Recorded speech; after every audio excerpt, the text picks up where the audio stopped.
Okay. Now we're going to go into action and more action.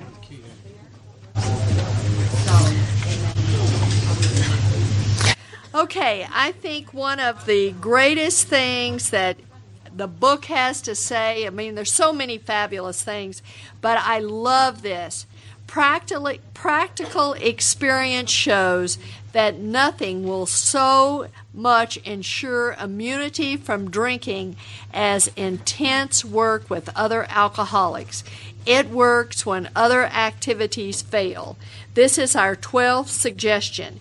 Carrying this message to other alcoholics, you can help when no one else can.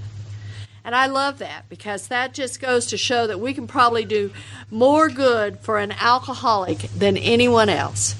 Sometimes they're like intimidated by their minister because if they're brought up like me, they feel like they're a sinner and they're going to burn in hell and all that stuff that goes with all that.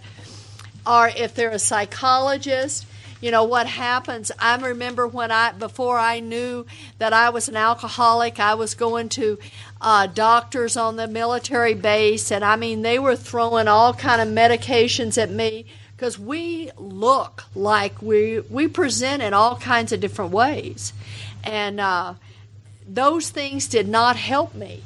If anything, it made it worse. And I'm not saying that I guess I just want to always keep clearing this up, is that I don't really have opinions about the medication thing because there are people who are ill in Alcoholics Anonymous, and I just don't want us to ever forget that. But when we're talking about a real alcoholic and that's all that's going on with them, we can help when others can't. And I can remember when I was working in treatment, and I was helping. We were in a staff meeting, and this guy who I just loved him, and he was like running the treatment center, and he says, I want you to know how smart alcoholics are. And he says, if you are a non-alcoholic, talking to the people that were working there, don't ever lean over and say to an alcoholic, I understand how you feel, if you're not alcoholic. And you know, I have taken that with me in all areas of my sponsorship. And one of the things that a lot of the women I have things happen to them, and I don't think there's anything more insulting than me to say, I understand how you feel if it's not my experience. And I really try, and I feel blessed that I sponsor enough people that it seems like I can pretty much triage them to someone who has had that experience. But what happens is, you know, I try to say, I understand that had to be really hard for you. But I just don't try to put myself into being something I'm not. And because what happens is I think I lose the trust and confidence of the person, and that's what happens with a new alcoholic. That's why when we sit and talk about our story and we share our experience, that other alcoholic understands that. You can secure their confidence when others fail. And that's what we're trying to do, is secure their confidence. Because what happens, I don't know about you, but I sang this song for the longest until I came into the rooms of Alcoholics Anonymous. Nobody understands me. That was my mantra. Nobody understands me. And what happened was I came into AA, and nobody was telling me what I should do. They were sharing their experience, strength, and hope with me. Remember, they are very ill.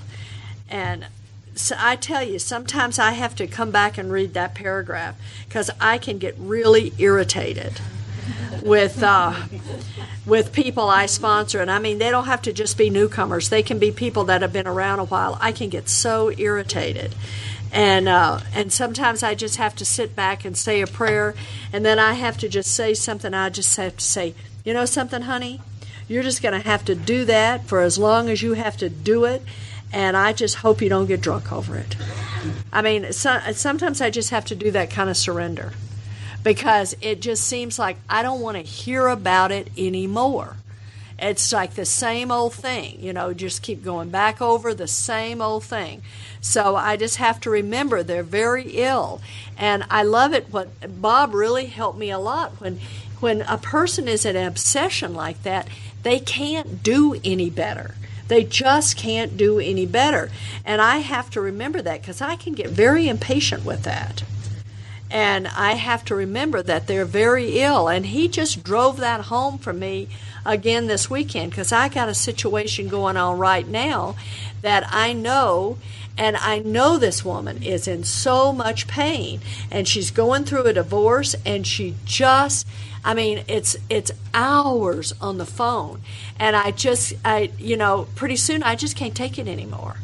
But I know it's just all she can do. She's going to have to talk about it till she can't talk about it any longer.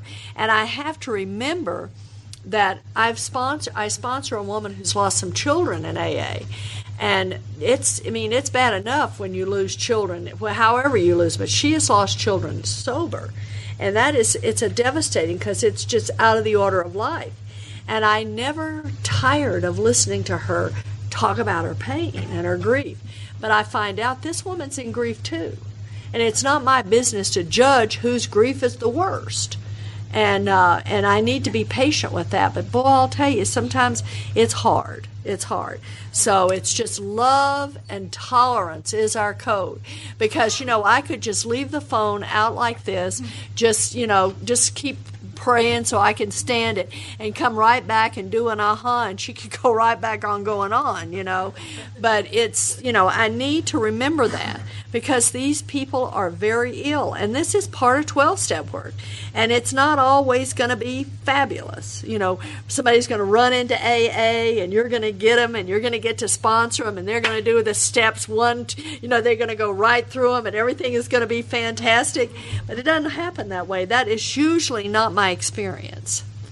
Most of the time it's just kind of pulling them through it right at first. Okay, here's some promises. Life will take on a new meaning.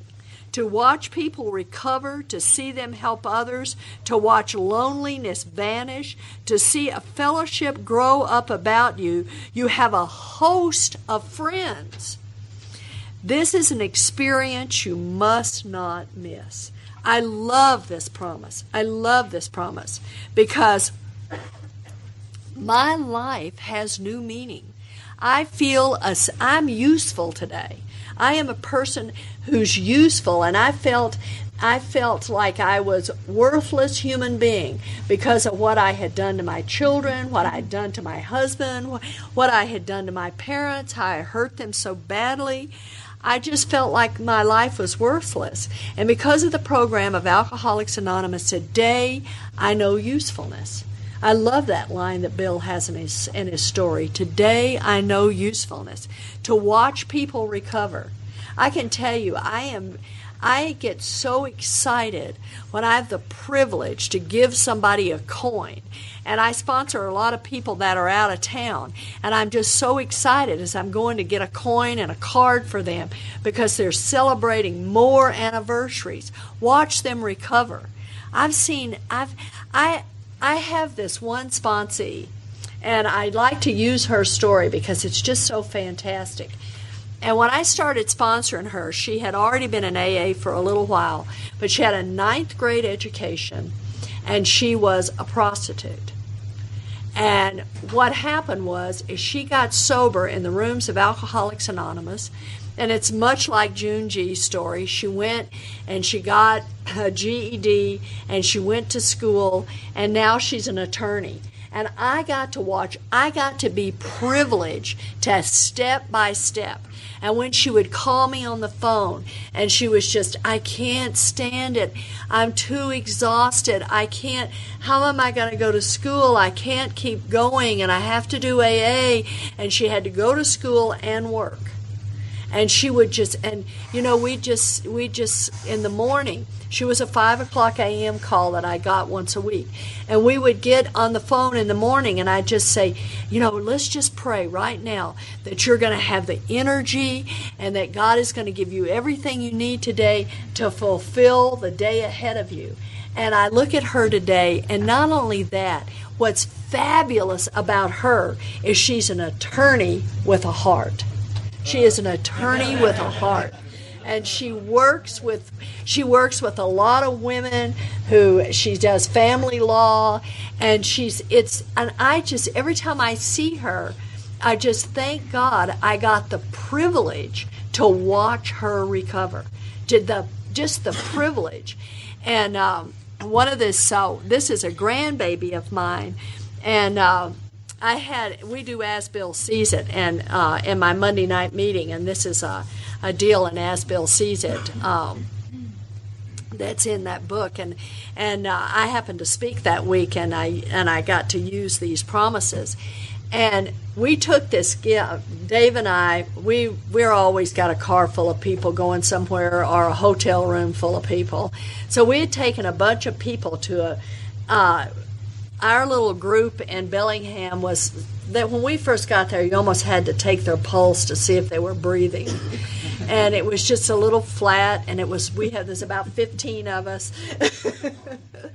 And and it's just like trying to get it jump started, but you don't go in there because nobody wants to know how you do it in Southern California. They just really don't want to know how you do it there. So here we're just going to try to jump start this. So we knew about this conference in Beartooth, where these people are just really into it, and they're enthusiastic, and they're just so on fire. I mean, you talk about fire in the belly. They're on fire with Alcoholics Anonymous. So we filled the car full of people, and we went to Beartooth. And a couple of the gals, 2 of them were grandbabies, and 2 were sponsees of mine. So off we go to Beartooth, and they were so lit up. I love your term, lit up. They were so lit up by Beartooth that we got back to Bellingham, and they started going. Now you ought to hear us. Everybody going up to the podium, there's clapping and there's yelling, and everybody's enthusiastic. And our meeting now is about 130 people. Because what happens is that enthusiasm, and it's very structured, and that enthusiasm and that structure is attractive.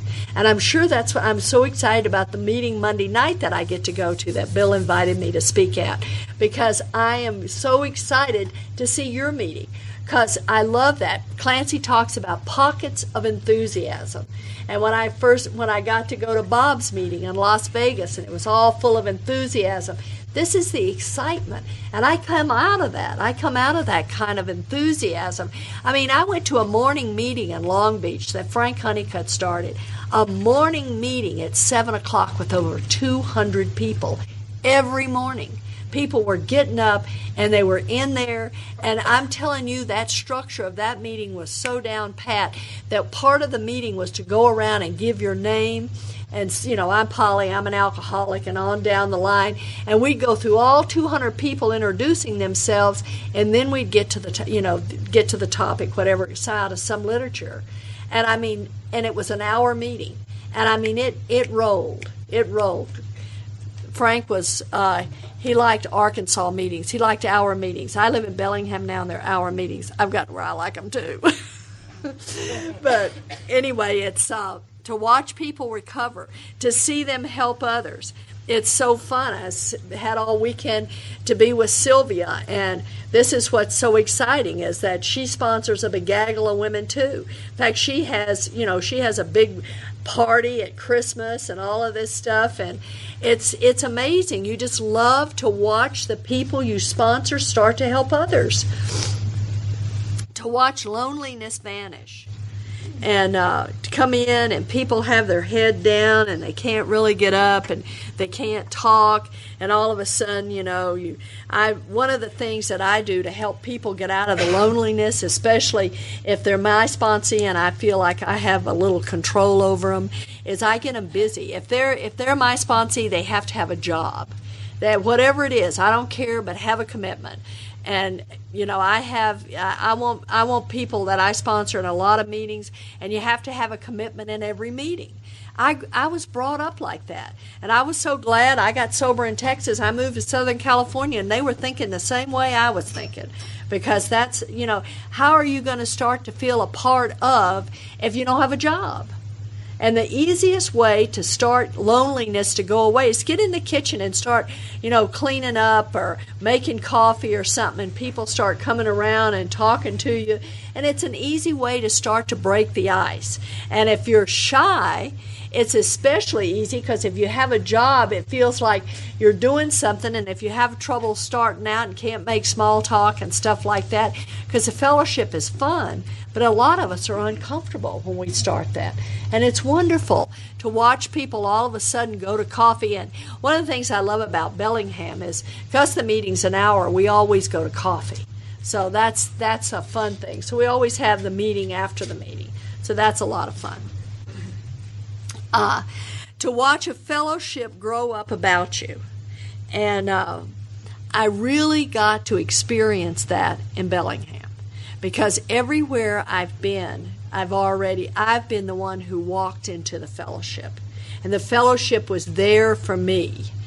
And when we moved to Bellingham, and we were in this little meeting that was about 12 people, and I was just thirsting for that enthusiasm and that of what I was used to.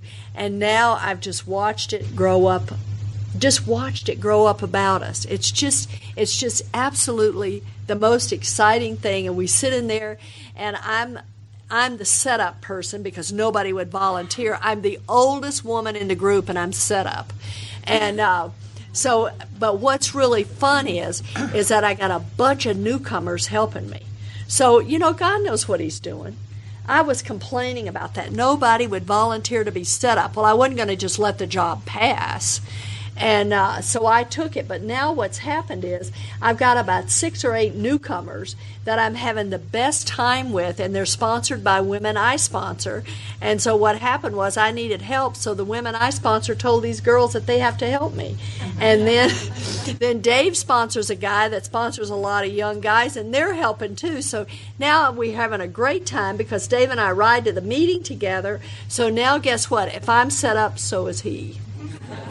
So now we're both set up. We got all these kids working with us, and it's fabulous. And I started, there are no negatives in God's world. It's just my perception that's negative, that I think that something's going on. To have a host of friends. Sometimes I have so many friends I can't keep up with the relationships. That is, talk about a host of friends. I can't give my friends enough time. I can't make communication and stay in touch with them. There's just not enough hours in the day for all the other phone calls I have. That's what a host of friends. And I had no idea how many friends I had made. And it was almost 30 years. I think it was, 28 or 29 years sober when we did Toronto. And I couldn't believe how many people I knew. All over the world. How many people I knew. Come on, a host of friends. This is an experience you must not miss. I just hope that whatever you do is to go into, enjoy the 12-step. Be willing to pick up the phone. If somebody's new in your group and we have them stand up and identify as a newcomer, go up to them. Ask them if they have a sponsor. Now, I used to, we'd all be running for the newcomer. And now what I do is I try to get the women I sponsor so they have lots of people to sponsor. But I don't know where we, ever got the idea that newcomers have to come to us. I don't know who ever started. That's not the way AA started. That's, you came into a meeting and a sponsor was handed to you, and that person took you to meetings. And so I still believe that way. And we see somebody stand up in a meeting, and you should see us. We're all running to her, like white on rice, and saying, you've got a sponsor, everybody's trying to get the newcomer. But get the people who are new, and then get them. We get out the meeting book and said, I'm going to be at this meeting. I'm going to be at this meeting. You're going to pick her up here. We're going to pick you up here. And I mean, there's just like all of a sudden they're there, and we give them our number, but be sure to get their number. Don't ever forget to get their number, because what happens is people who walk into Alcoholics Anonymous are scared. And when you're saying, give me a call, they're scared to do that. But if I call them 2 or 3 times, then they'll call me back. For the most part. Sometimes they don't, but a lot of times they will. But I hope I never get too sober to call a newcomer. I hope that never happens to me. Sponsoring, it's wonderful. It's a fabulous way to do 12-step. But I also do, our group sponsors Detox. We have one of these treatment centers for girls under 18 called Visions in Bellingham, and we take meetings to Visions. We have a treatment center that we take meetings to. We have jail meetings. And all of us try to be, we have sign-up sheets, and different groups go there every week. And Dave and I always try, and the girls I sponsor, to be on those sign-up sheets. Go to the jails. Be a part of. If your group is supporting a meeting and going there, be a part of.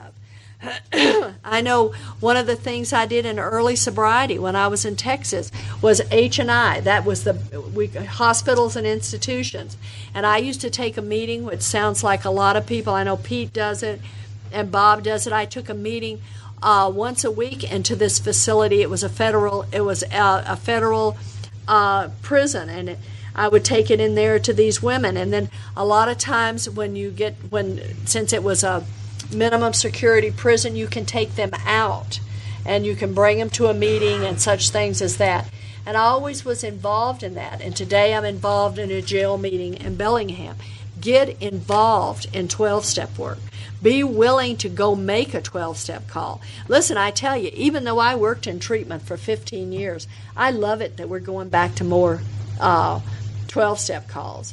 And I think that it's fabulous. And, just be willing for somebody to throw up on your shoes. It's okay. And throw up in your car. And just go do that, because it's just one of those things you just don't want to miss. And I'm just so grateful that I've been willing to pick up the telephone. Answer the phone. And just be, it's the thing that just, it's what lights me up.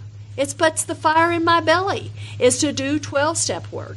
I love having the opportunities that I get to have to come do what I'm doing this weekend. I've met so many people, and it's been so much fun.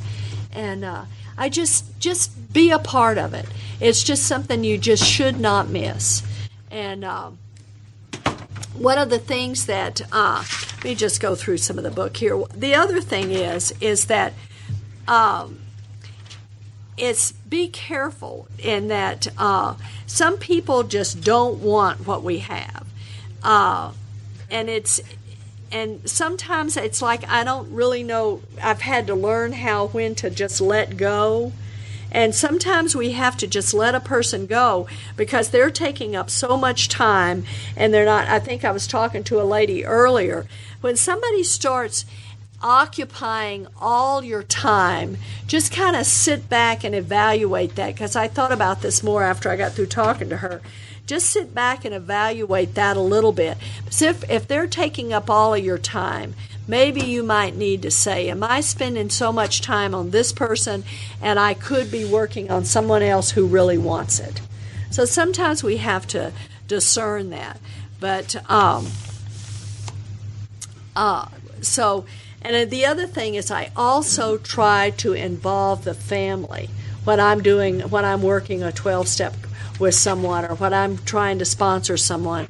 I try to involve the family as well, so that all of this can work together, and that at least offer them. And I feel like I'm pretty blessed because I'm in both programs.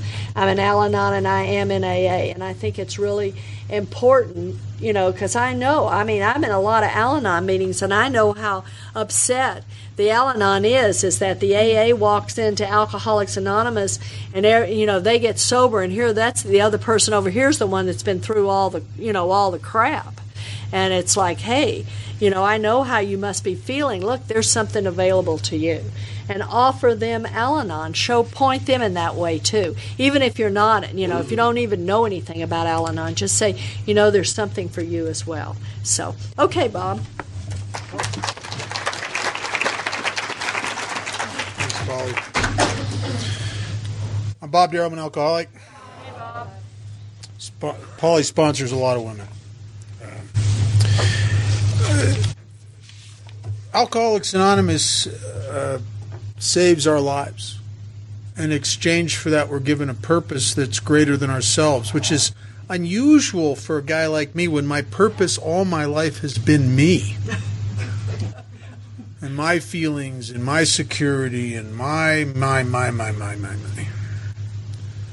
And everything I believe that we've done up to this point is to fit ourselves to be of maximum service to God and the people about us. This chapter 7, in essence, is a sponsorship manual. And I made a lot of mistakes in sobriety. In my early sobriety, I was pushed into doing 12-step work by the old-timers in AA, and what do I have to bring to the table except no self-esteem and a big ego? That's what I got, really. And so I bring that to the table with 12-step work. On the top of page 90, it starts. This chapter tells you what to do and what not to do. And sometimes I don't know what's more important, what to do or what not to do. And I didn't follow this chapter because I never read it, because smart guys don't need directions, right? So it says when you discover a prospect for Alcoholics Anonymous, find out all you can about him. If he does not want to stop drinking, don't waste time trying to persuade him. You may spoil a later opportunity. And I would get these 12-step calls, and it's all about me. This guy's going to stay sober because if he doesn't, I'm going to look bad, right? So I'd be preaching, I'd be hammering him the evils of drinking, and I just got to kill you, and I just work this, do AA or die, it was just horrible. It was, and I don't know that any of those guys got sober. There's an old Persian proverb about doing that, and it says it's like trying to teach a pig to sing. Not only doesn't it work, it annoys the pig. And I annoyed a lot of pigs. And the sad part about that is that there are people who call Alcoholics Anonymous for help that aren't really ready yet, but they might be in another 6 months or a year, right? And I did that. Before I ever came to AA, I used to, I get these calls all the time. It's 3 o'clock in the morning. You're just about out of vodka. You've called all your old girlfriends who weren't really that happy to hear from you. So you call Alcoholics Anonymous. You don't really want to get sober. You're just lonely and need to talk to somebody, So I'd get these guys that would call kind of for that. And I'd put on my Mighty Mouse cape and here I come to say, and I'd go out and get these guys and I'd put them in my car and I'd preach to them, and oh man, and it probably, they might have, if I'd have followed this, maybe I'd have been a good example of Alcoholics Anonymous, and consequently maybe 6 months or a year later when they hit a real bottom, they would have come to us. But I'm afraid that I was probably such a self-righteous, preachy, bad example of AA that some of those people may never come to AA now as a result of me. And I didn't do that out of malice. I did it out of ignorance. I really thought I was helping. My favorite line is the last sentence in the second paragraph. It says, it's talking about listening, get an idea of the guy's behavior, etc. And says, you need this information to put yourself in his place to see how you would like him to approach you if the tables were turned. This is really an exercise in other-centeredness, working with newcomers. And I was listening to Polly talk about some of her sponsees, and I think there's an unconscious sponsor prayer that's very similar to the unconscious parent prayer. And I hope you get a sponsee just like you one day. Now, parents say that about their kids. I hope you have kids just like you. That's right. That's right. One of the reasons that the book is so adamant about pushing newer guys into helping others is that it's an amazing thing. If you've ever sponsored anyone that refuses to sponsor other people or do 12-step work, you have an ongoing high-maintenance situation.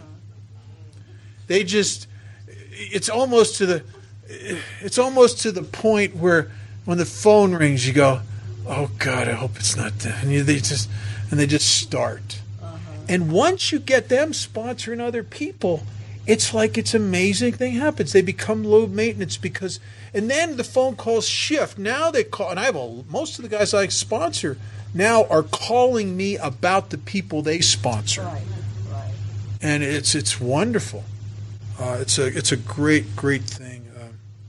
Page 91, third line down in the third paragraph, it says, tell him enough about your drinking habits, symptoms, and experiences to encourage him to speak of himself. One of the kindest, most loving and amazing things that happened to me when I was brand new is I'd go out to coffee with people and they'd listen to me. Nobody had listened to me for years. I was almost invisible. Alcoholism is such a lonely business. And I knew these people were listening to me because they would interject little bits and pieces of their own experience that let me know that they knew exactly what I was talking about. I remember, I have a scene, it's etched in my brain, I hope I never forget it. I was in this park, and I remember the loneliness of alcoholism, how I don't even have anybody to talk to. And I got this bottle of wine in a brown paper bag, and I'm like wild hair that's long and just crazy. I think I must have looked like Aqualung from, that character from Jethro Tull. And I am just half drunk and half full of self-pity. And I'm in the park, and there's a bunch of pigeons there. And I am ranting and raving to the pigeons about what my parents did to me and about injustices of society. And out of the corner, I hope I never forget this, out of this corner of my eye, I see this man and woman going through the park, and they're coming down the path over here, and they see me and just bolt across the grass to another to get away from me. And it was like a glimpse in I thought, oh, I'm that guy. Oh, I'm the guy. I'm the crazy ranting, raving guy in the park. I'm that guy. And as a result of that experience, I've seen some homeless guys on the streets, and you see them talking to themselves. Imagine the loneliness that they feel. Alcoholics get thrown away all the time. In Alcoholics Anonymous, people listen to me. I think it's the most loving thing we do for each other. They gave me something that they could never get back. They only had it once, and that was their moments, their time. Very, very, very, very powerful. Page 92. This is very interesting. And when I started doing this, I started feeling like I was being a little more effective with brand new guys.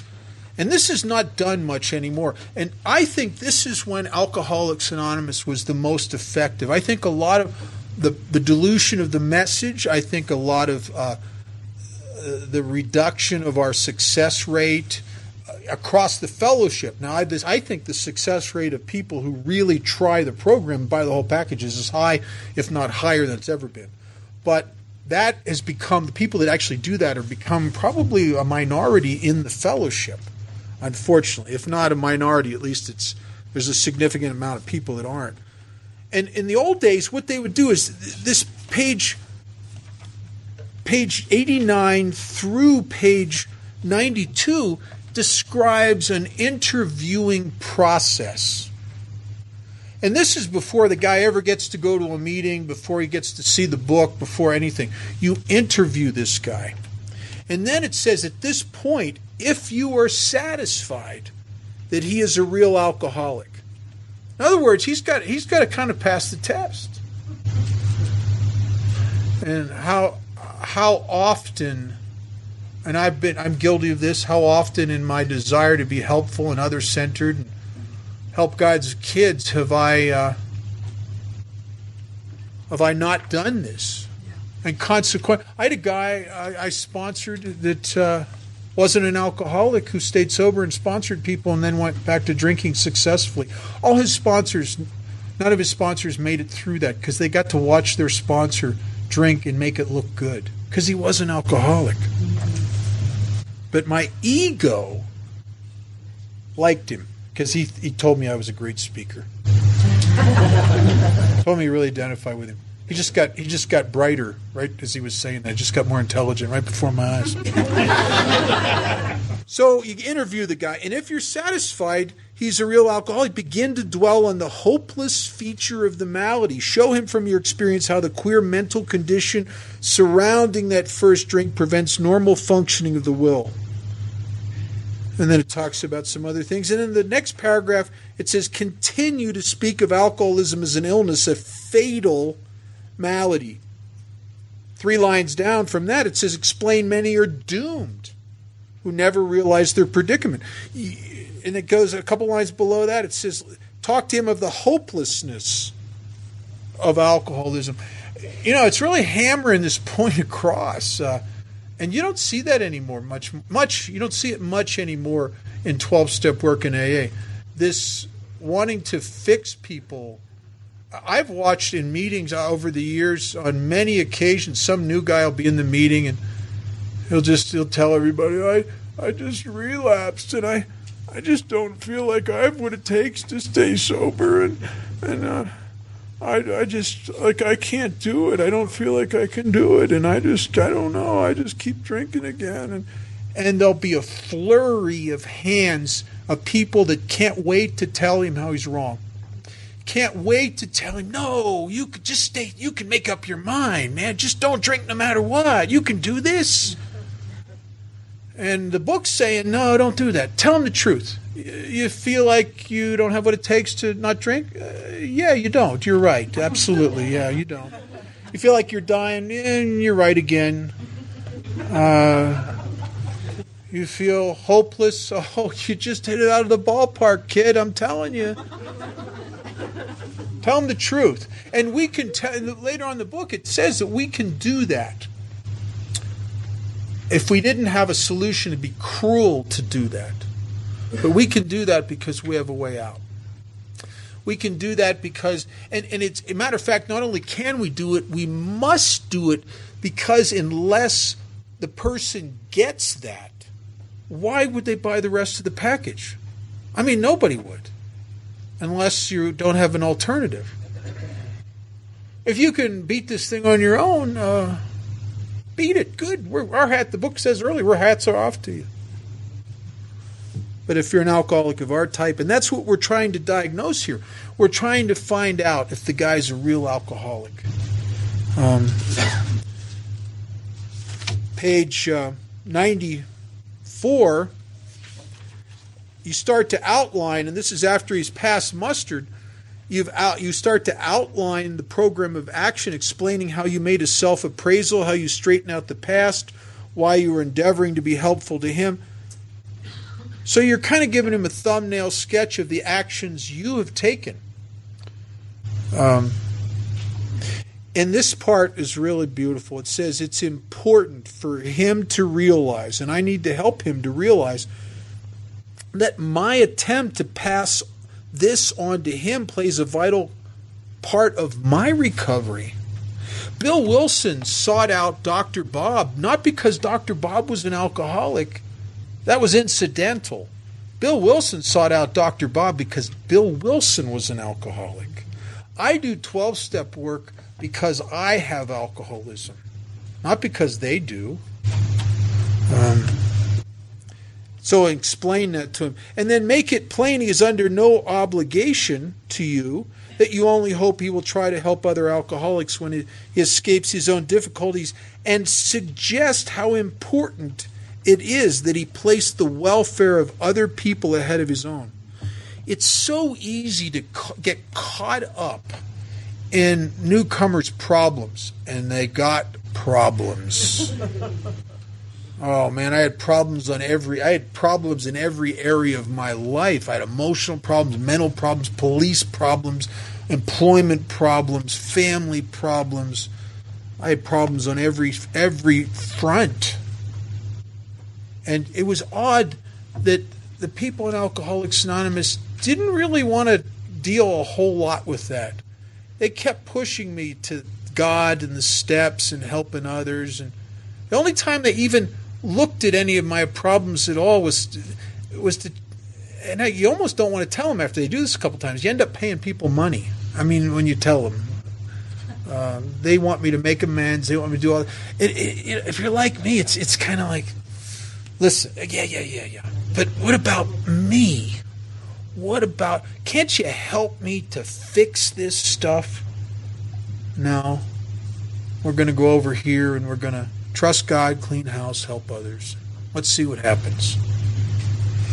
And it's really, that's a big job, is not to get sucked into the problem, because then I become a part of the problem and I'm no longer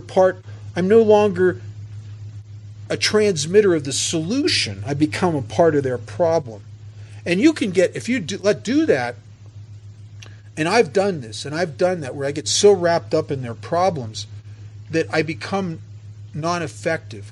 It just drains my spirit out, because somewhere I seem to have an inability to get immersed in your problems without emotionally feeling similar about them than you do. And then I've walked away from the answer, and I'm part of the problem. Which is this? Isn't that the same thing that your parents did? Your husband and wives did? And how did that work? Right, it didn't work. So we're carrying a message here.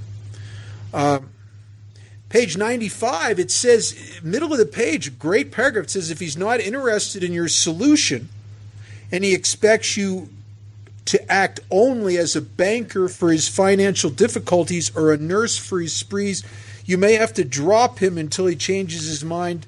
This he may do after he gets hurt some more. It says a kind of a similar thing on the top of page 96. It says, do not be discouraged if your prospect does not respond at once. Search out another alcoholic and try again. And you're looking, it's talking about the type of person you're looking for. Someone who's desperate enough to accept with eagerness what you offer. We find it a waste of time to keep chasing a man who cannot or will not work with you. And I wasted a lot of time like that.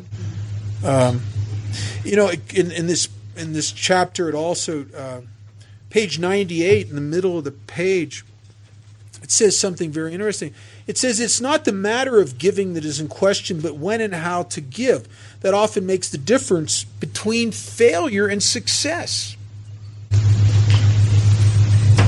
The minute we put our work on a service plane, in other words, I'm going to be the welfare, I'm going to be the core, I'm going to be the legal advice, I'm going to get him to turn, I'm going to fix his problems. The minute I do that, the alcoholic commences to rely upon my assistance and my power to fix his problems rather than upon God. He'll clamor, and he will. It's never enough. You know that problem you just fixed? Oh, there's 10 behind it. He'll clamor for this or that, claiming he cannot master alcohol until his material needs are cared for. Nonsense. Some of us have taken very hard knocks to learn this truth. Job or no job, wife or no wife, we simply do not stop drinking so long as we place dependence upon other people ahead of dependence on God. And the next two lines are very powerful. It says, burn the idea into the consciousness of every man that he can get well regardless of anyone, anything. The only condition is the trust in God and clean house. I made a lot of mistakes in early sobriety. I want to fix guys' problems. I don't know about this, so I get guys jobs. I meet a newcomer, he's out of work and he's whining about not having a job, and I'll know somebody else in AA that has a business or manages a business. So I'll go to the guy and play on my friendship with this guy to get him to hire the new guy. And then the new guy gets drunk and robs him, right? I mean, that happened. There was a guy I was sponsoring who my ego was so involved in. I really wanted this guy to stay sober because I'm going to look bad if he doesn't. And he doesn't want to do anything. I can't even get him to go to meetings unless I go and pick him up and take him to the meeting. There's something wrong with the picture. If I'm putting more energy into his recovery than he is, there's something wrong with that picture. But I don't know it. I don't know any better. And he just won't do anything. And he just, it's like pulling teeth. And all he wants to do is whine about these warrants that are out for his arrest in another state. And I don't know if I'm going to be able to stay sober worrying about those. It's just on and on and on. And there was a guy in Las Vegas who was a federal judge. He was in AA, very powerful man, and I never imagined how powerful he was. Actually, after he died, they named the federal building in Las Vegas after him. He was a very powerful judge, and he was a good guy, and he liked me. He called me whippersnapper. Him and this other guy in the men's stage used to call me, "Is that Bob, that whippersnapper?" They're old guys. I'm a young kind of guy, a little full of myself. And I went to Roger, and I lied to Roger. Here's what I said to him. I said, "Roger, I'm working with so-and-so, and he really wants to be sober. Now, what's true is I'm working with so-and-so, and I really want him to be sober." And then I lied to Roger again. I said, "Roger, he's really doing AA." No, he wasn't. What was true is I'm trying to make him do AA. I really wanted him to do AA. And I started telling Roger about these warrants, and I said, I don't know if he's going to make it with those hanging over his head. I gave Roger his information and a couple things and his statistical stuff that he needed. And Roger says, "Let me see what I can do." And he made a couple phone calls, and the warrants disappeared. He was drunk within a week after finding out he was no longer under those warrants. Right. I think I look back, I think it would have been kinder to put a bullet in his head. Right? I robbed him of what had brought him to us. And maybe, and I don't know this, I can't foresee futures that don't exist, but maybe if he wouldn't have been out from under that fear and desperation might have drove him to actually start doing some of this stuff in AA. But I know one thing, when it was taken away from him, he had no reason to even, he just went back out again. There's an old Peruvian proverb that tells the story of a farmer who grows up infatuated by these luminescent blue butterflies, and I have a couple on my wall at home. They're really beautiful. They're opalesque. They change colors in the sunlight, and this farmer was obsessed with these butterflies, and he found, as an adult working in his property, he found one of their cocoons at the edge of his property, and he put a little chair down there, and every day after he'd done working, he'd get out and sit in that chair and just watch that cocoon, waiting with almost a joyous anticipation for this butterfly he's going to actually see come out of that cocoon. And he's just excited, and after a while he could see it starting to struggle to break out of the cocoon, and he was getting more and more excited. But he watched it struggle and struggle and struggle, and after a while he became afraid that, oh my God, maybe this time the cocoon's too thick, or maybe the butterfly's not strong enough.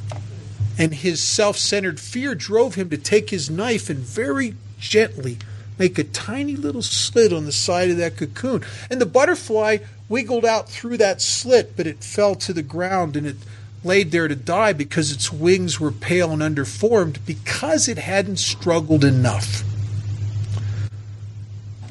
How many of us go on years past the point of a bottom? Because people come and slit our cocoons. Not out of malice. One of the greatest things my parents ever did for me, and I thanked them until the days they died. I always would constantly bring it up, and I just thanked them. I'd say, you saved my life by cutting me out of your life and refusing to help me anymore.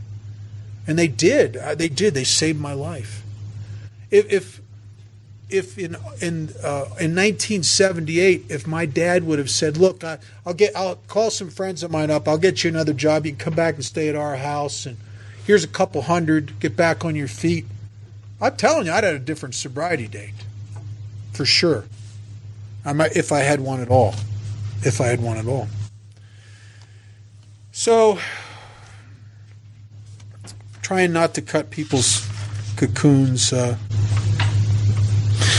The beginning of the chapter, Polly touched on this in the first page, page 89. It talks about nothing will so much ensure immunity from drinking as intensive work with other alcoholics. It works where other activities fail. And then the last line in this paragraph I've really cherished this line. It says, remember, they are very ill. I get people all the time call me up and they start going off about somebody in AA. And I'll say, I want you to read the last line of the first paragraph in chapter 7. Call me back. And they call me back. Oh, yeah, they're very ill. Yeah. Let's not forget where we are. This is Alcoholics Anonymous. The largest outpatient clinic in the world. This is Alcoholics Anonymous. We depended on the contingent on the maintenance of our spiritual condition. Most of us are doing okay. But any one of us who stops doing certain things in our life and takes the wheel again starts to get ill. I mean, it's just the nature of the beast. Polly and I are a lot alike, which I don't know if that's good news or bad news. I don't know. But I think it means we both need AA desperately. But I'm the depressive alcoholic also. I had been clinically depressed, diagnosis at one time. A doctor had one time told me, and I was also another time diagnosed as a free-floating anxiety panic disorder. I had been told that I would probably take medications all my life, and I haven't taken anything in over 29 and a half years.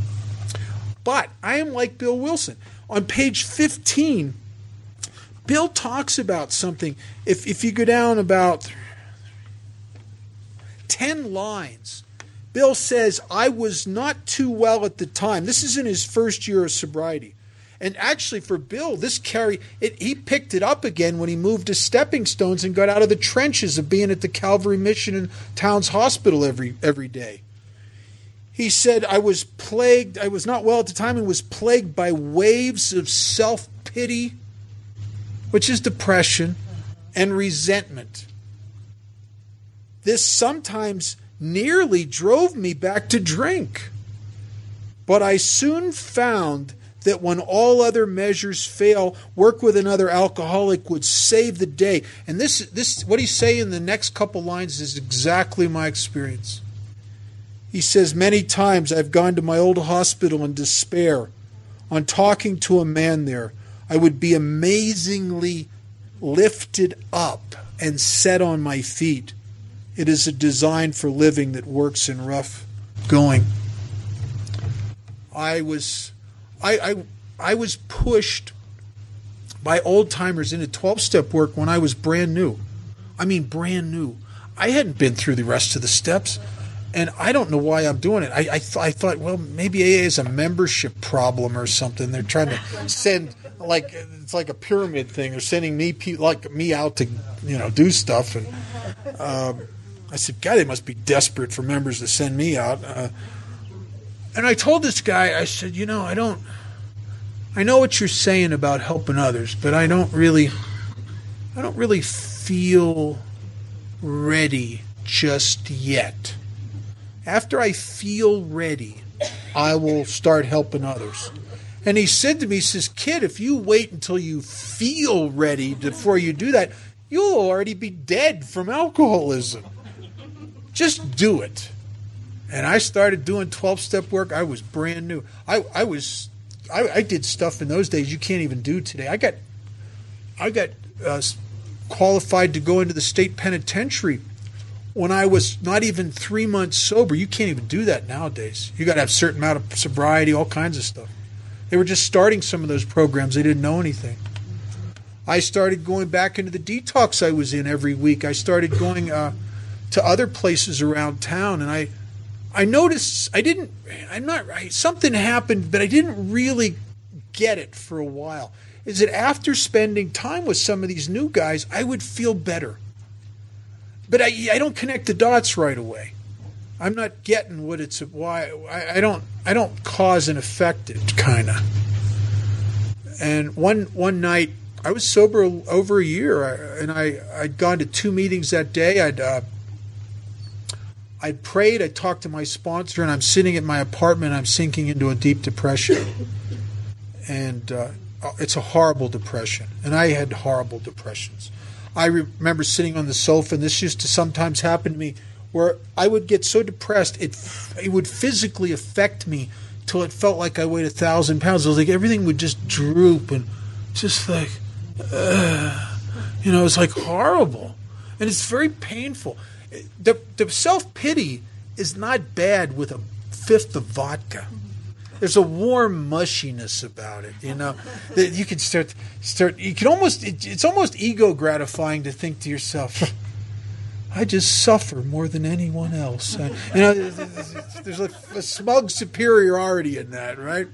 But sober, it's a very, very painful thing, and I do not discount depression. It's very real and it's very painful. And I don't know what to do, and I can't take anything. They won't let me in AA. Thank God I was in that period before where the AA was fairly medication free.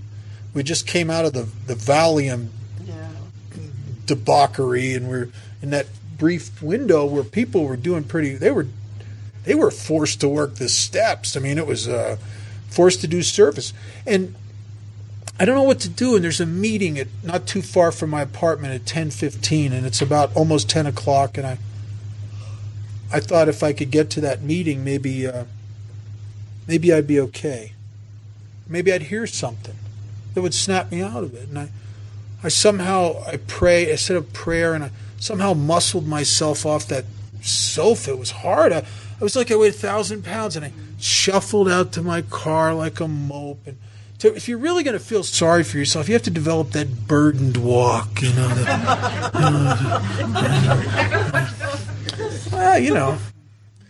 See, the problem with me as an alcoholic, I drink of my feelings like I drank alcohol.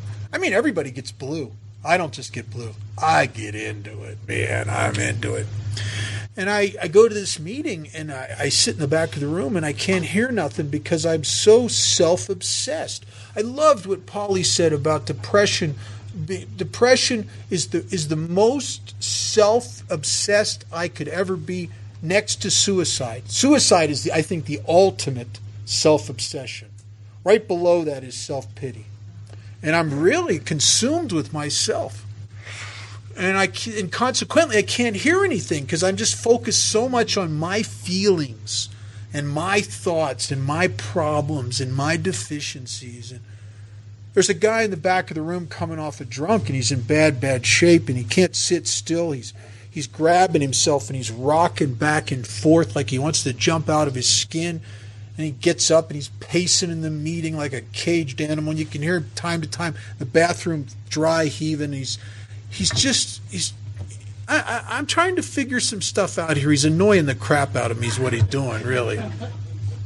The meeting's over. I'm coming out of the meeting. Me and the secretary, last two people to leave the meeting. And the guy's laying on the ground in front of my car in a fetal position. And the guy that's the secretary can't help him because he's got to go to work. He works a graveyard shift at one of the casinos. It's like almost time for him to get there. And I'm looking at this guy, and Charlie's saying, "Aren't you help this guy?" I don't want to help him. I want to go home and think. It's what I really want to do. I want to go home and focus on more strongly on myself. And but Charlie's nudging me, and Charlie's got a big mouth. If I don't help this guy, I'll tell everybody. And I go over and I start talking to the guy. He's a mess. He's peed his pants. He has no medical insurance. He's afraid of convulsions. So I ended up taking him to the county hospital because it was the only place to take him. There was no detox at the time. They hadn't opened West Care yet, and they'd closed Starting Point. It was that period in our AA history in Vegas where there was no place to take you if you didn't have medical insurance. You had the care unit, but you had to have medical insurance or money. So I take him to the county hospital because I knew from past 12-step experiences that they eventually will take you in there because they get government money. They'll take a certain amount of indigent patients, but they don't treat you well. They get this attitude towards drunks. So I'm in this waiting room in the hospital waiting for them to give him a bed, and I'm talking to him. He's talking to me, really, and he's telling me about the shame and remorse that he feels. He can't even drink away from the things he did to his family and the people that loved him. And he's telling me that for some time he'd been thinking about suicide and wished he had the courage to just kill himself. He doesn't want to go on like this anymore. And then he says to me, I'll never forget this, he said, I don't know why you're wasting time with me. I'm not like you people in AA. I always drink again. And man, he's talking about me. And in the wee hours of the morning, I fell in love with him. I don't know why he can't give me anything or do anything for me, except that what I discovered later is I fell in love with the me that was in him. A part of me I could never, ever love directly. I had to first love it in you before I could accept it and love it in me. And I went home that night, or that actually early morning. It was the sun was starting to come up after they gave him a bed, and I'm crying as I'm driving home. And I'm not crying because I'm depressed anymore. I'm not depressed. I'm crying because I don't know if I've ever felt more complete, more right about myself in my life as I did at that moment. It was like everything made sense. I felt the presence of God in that car so strongly, and it wasn't as a result of prayer and meditation. Bill in his story says something, and Polly had touched on this, and I want to reiterate it because it's so important. Bill has a vision of spiritual growth here. The bottom of 14, he says, for if an alcoholic failed to perfect in his spiritual life through two things, and it's not prayer and meditation, through work and self-sacrifice for others, he could not survive the certain trials and low spots ahead. You want to grow, you want to enlarge your spiritual life, you want to get closer to God, help his kids. Help his kids. I've never felt closer to God than at moments when I'm being useful, because I am out of the way. I've had moments in listening to 5th steps. I've had moments on 12-step calls. I've had moments where I feel so plugged in. And it's not through prayer and meditation. And I'm not putting down prayer and meditation. It's essential. But it's really from 12-step work. It's an amazing. I'll tell you one little story, and then I'll shut up. And then I'll read something and shut up. When I was in my 11th year of sobriety, and when we were doing the 4-step, you guys heard me talk about my divorce and how I'd found out that my favorite sponsee, had been sleeping with my wife the last year of my marriage, and now my daughter and ex-wife are now living with him and this living together. And I love my daughter. I always have, always will.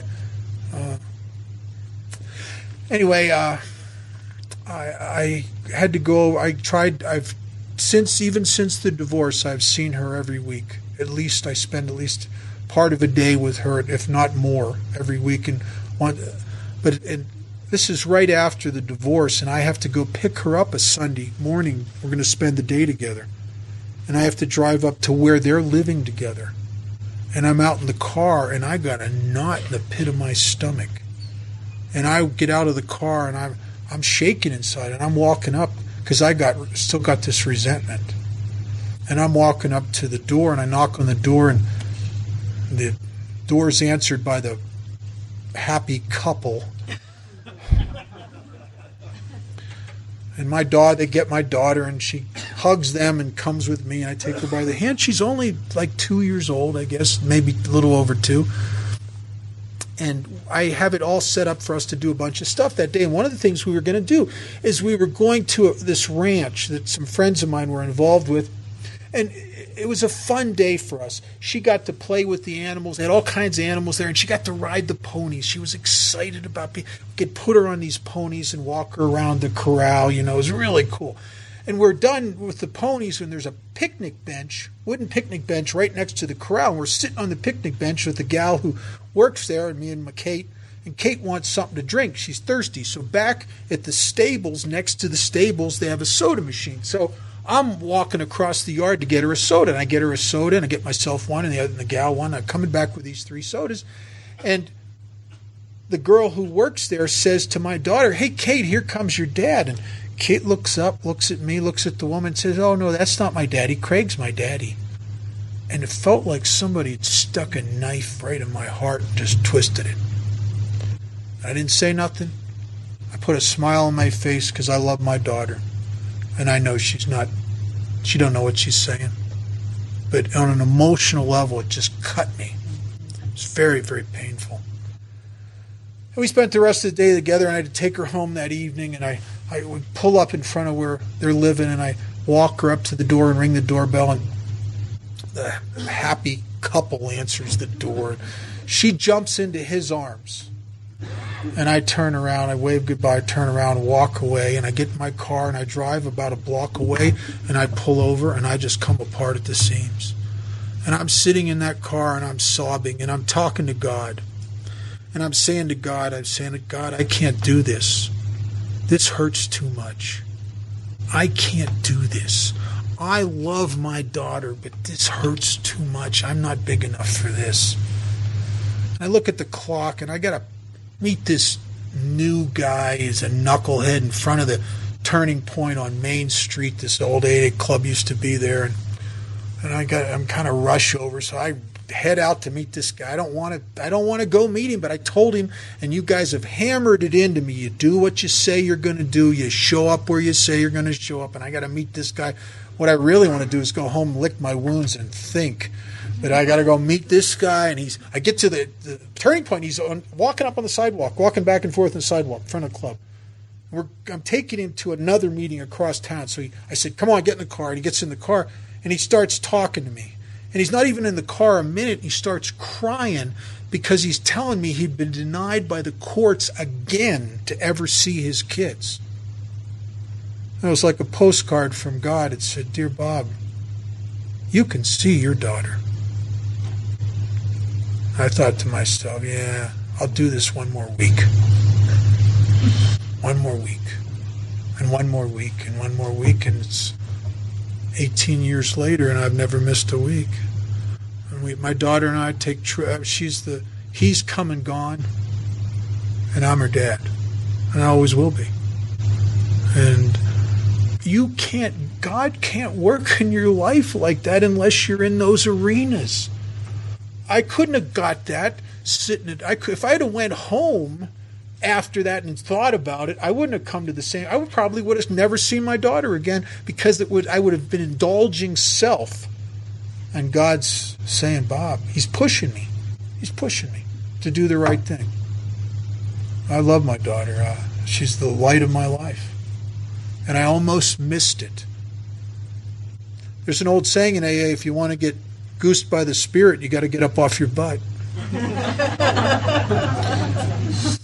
There was an old poem that was in the grapevine years ago. It said, I sought myself and could not see. I sought my God, he eluded me. I sought my brother and I found all three. Want to get closer to God? Help his kids. I'm going to read something, and then I'm going to quit. I have always hated people who read poems in AA meetings. It's tacky. It really is. It's tacky.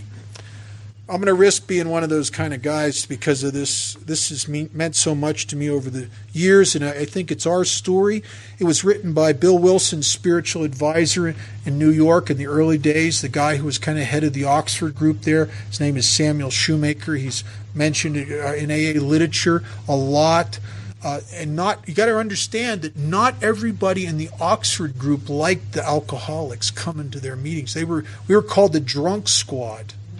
And matter of fact, Buckman and Wilson had a big falling out because Buckman wanted Bill Wilson to go cater to testify to the rich and work with the rich to bring them into the Oxford group because he believed that spirituality should start with the wealthy, right? And it would swell their coffers. But Bill didn't want to do that. Bill just wanted to go down to the mission. He wanted to work with the guys like me. He went to Towns Hospital, and Sam watched him. And I suspect Sam wrote this as a result of watching what Bill and the early members of AA did, because it is what they did, and it is what we do to this day. It's called I Stand by the Door. I stand by the door. I neither go too far in nor stay too far out. The door is the most important door in the world. It is the door through which men walk when they find God. There's no use my going way inside and staying there when so many are still outside, and they, as much as I, crave to know where the door is. And all that so many ever find is only the wall where a door ought to be. They creep along the wall like blind men with outstretched, groping hands, feeling for a door, knowing there must be a door. So I stand by the door. The most tremendous thing in the world is for people to find that door to God. The most important thing any person could ever do is to take hold of one of those blind, groping hands and put it on the latch that clicks and opens only to that man's touch. People die outside the door as starving beggars die on cold nights in cruel cities in the dead of winter. They die for want of what is within their grasp. They live on the other side of it. They live there because they have not found it. Nothing else matters compared to helping them find it and open it and walk in and find Him. So I stand by the door. Go in, great saints, go all the way in. Go way down into the cavernous cellars and way up into the spacious attics. It is a vast, roomy house, this house where God is. Go into the deepest of hidden casements of withdrawal, of silence, of sainthood. I suppose some must inhabit those inner rooms and know the depths and heights of God and call outside to the rest of us how wonderful it is. Sometimes I take a deeper look in. Sometimes I venture in a little further, but my place seems closer to the door, so I stand by the door. There is another reason why I stand there. Some people get part way in and become afraid, lest God and the zeal of His house devour them, for God is so very great, and He asks all of us. And these people feel a cosmic claustrophobia, and they want to get out. Let me out, they cry, and the people way inside only terrify them more.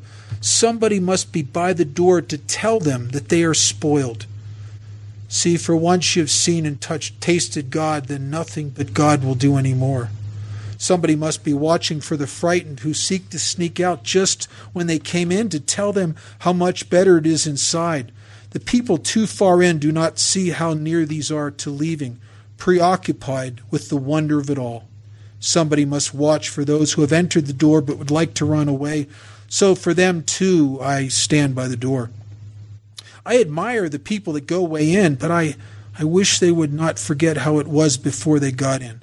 Then they would be able to help the people who have not yet even found the door, or the people who want to run away from God. You can go in too deeply and stay too long and forget the people outside the door. As for me, I shall take my old accustomed place near enough to God to hear him and know that he is there, but not so far from people as not to hear them, and remember that they are there too. Where? Outside the door, thousands of them, millions of them. But more important for me, one of them, two of them, perhaps 10 of them, whose hands I am intended to put on the latch. So I shall stand by the door and wait for those who seek it. I had rather be a doorkeeper, so I stand by the door. I have a tremendous debt to the men and women who are outside of themselves enough to watch for guys like me, who came into the hospitals and institutions hoping just to catch one guy like me. I thank you for my life. Want to say anything before we close?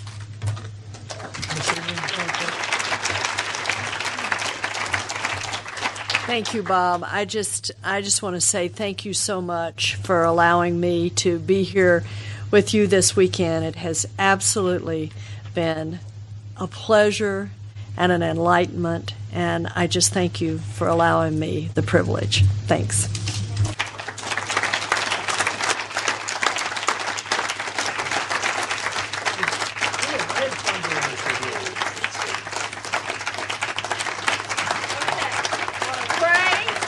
Let's pray.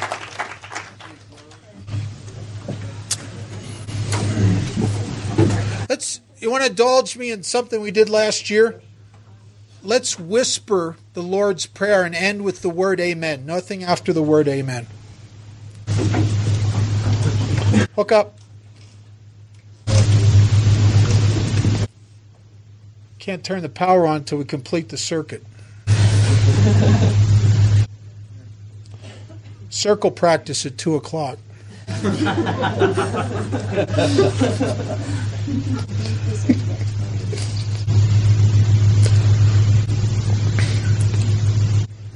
Our Father, who art in heaven, hallowed be thy name. Thy kingdom come, thy will be done, on earth as it is in heaven. Give us this day our daily bread, and forgive us our trespasses, as we forgive those who trespass against us. And lead us not into temptation, but deliver us from evil. For thine is the kingdom, and the power,